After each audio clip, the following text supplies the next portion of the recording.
আজকে আপনাদের সাথে শেয়ার করতে চলেছি কাঁচা টমেটো দিয়ে চুনো মাছের চচ্চড়ি। শীতের দুপুরে যদি কাঁচা টমেটো দিয়ে চুনো মাছের চচ্চড়ি থাকে তাহলে অন্য কোনো রেসিপির আর প্রয়োজনই পড়বে না।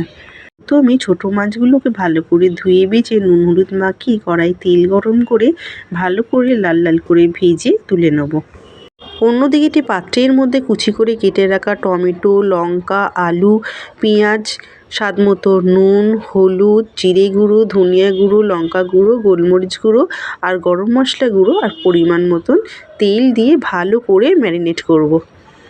আপনারা যদি চান আলাদাভাবেও মশলা কষিয়ে রান্না করতে পারেন তাহলে সেটাও করতে পারেন, তবে এইভাবে সব কিছু দিয়ে ভাতে মেখে যদি রান্না করেন তাহলে কিন্তু চচ্চড়ির স্বাদটা আরও দ্বিগুণ হয়। ম্যারিনেশন করা হয়ে গেলে ওই একই পাত্রে তেল গরম করে তাতে ফোড়নে দেবো কালো জিরে। একটু ভাজা ভাজা হয়ে গেলে ম্যারিনেশন করা মশলা আলুর মিশ্রণটি ভালো করে দিয়ে মিনিট 5 কষিয়ে রান্না করে নেব। খুব ভালোভাবে কষিয়ে রান্না করা হয়ে গেলে মশলা থেকে যখনই তেল ছাড়তে শুরু করবে তখনই দিয়ে দেবো মশলা ধোয়া জল। তবে এইভাবে যদি রান্না করেন তাহলে কিন্তু সময়টা অনেকটাই বাঁচে। আর স্বাদ তো এটা যখনই আপনারা ট্রাই করবেন তখনই বুঝবেন যে কতটা সুন্দর হয়। মশলা জলে সব কিছু ভালো করে মিশিয়ে যখনই ফুট ধরবে তখনই কাঁচা টমেটো এইভাবে লেয়ার করে নেব। প্রথম লেয়ার হয়ে গেলে ভেজে রাখা চুনো মাছগুলো ওপর থেকে ছড়িয়ে দেবো।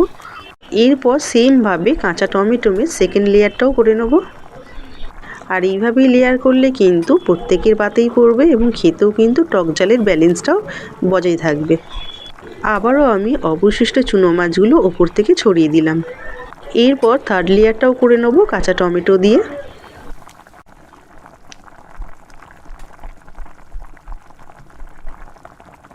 এখানে আমার থার্ড লেয়ারটা কমপ্লিট হয়ে গেছে, দেখতেই পাচ্ছেন কতটা লোভনীয় লাগছে। এরপর কাঁচা টমেটোগুলো সেদ্ধ হওয়ার জন্য মিনিট 5 থেকে 7 মিনিট ঢাকনা চাপা দিয়ে রান্না করে নেব।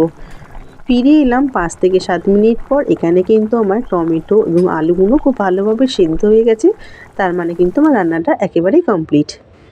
তবে নামানোর আগে ওপর থেকে ধনেপাতা কুচি ছড়িয়ে ঢাকনা চাপা দিয়ে রাখবো যতক্ষণ না পরিবেশন করব।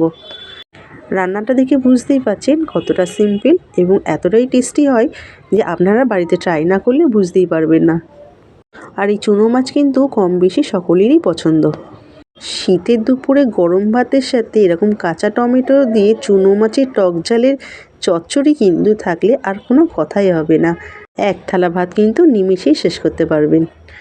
আমার আজকের এই ভিডিওটি যদি ভালো লেগে থাকে লাইক শেয়ার করে দেবেন আর কমেন্ট করে জানাবেন যে আপনাদের কেমন লাগলো।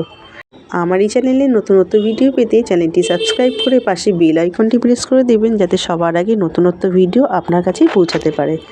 আর এই ভিডিওটি যদি ফেসবুক থেকে দেখে থাকেন তাহলে ফলো করে দেবেন আর ইনস্টাগ্রাম থেকে দেখে থাকলে লাইক ও শেয়ার করে দেবেন। তাহলে ফিরছি পরবর্তী নতুনত্ব কোনো রেসিপি নিয়ে। ততক্ষণে ভালো খান, ভালো থাকুন, টাটা।